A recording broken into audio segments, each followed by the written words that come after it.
குங்குமம் டிவி நேயர்களுக்கு வணக்கம். முன்ஜென்ம கர்ம வினைகள் நீங்கி உங்கள் வீட்டில் லட்சுமி கடாட்சகம் பெருகுவதற்கு ஒவ்வொரு நட்சத்திரக்காரர்களும் வணங்க வேண்டிய தெய்வங்கள். அதற்கு முன்பாக நமது சேனலை சப்ஸ்கிரைப் செய்யாதவர்கள் சப்ஸ்கிரைப் செய்து கொள்ளவும். முதலாவதாக அஸ்வினி மகம் மூலம் நட்சத்திரக்காரர்கள் வணங்க வேண்டிய தெய்வம் விநாயகர்.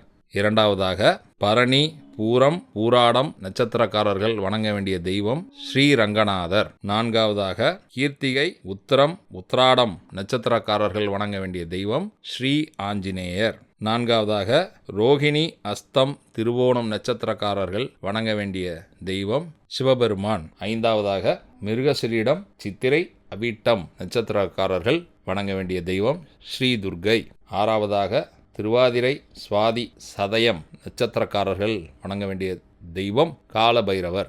ஏழாவதாக புனர்பூசம் விசாகம் பூரட்டாதி நட்சத்திரர்கள் வணங்க வேண்டிய தெய்வம் ஸ்ரீ ராகவேந்திரர். எட்டாவதாக பூசம் அனுசம் உத்தரட்டாதி நட்சத்திரர்கள் வணங்க வேண்டிய தெய்வம் சிவபெருமான். ஒன்பதாவதாக ஆயில்யம் கேட்டை ரேவதி நட்சத்திரக்காரர்கள் வணங்க வேண்டிய தெய்வம் பெருமாள்.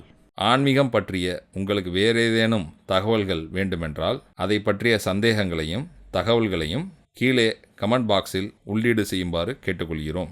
நன்றி, வணக்கம்.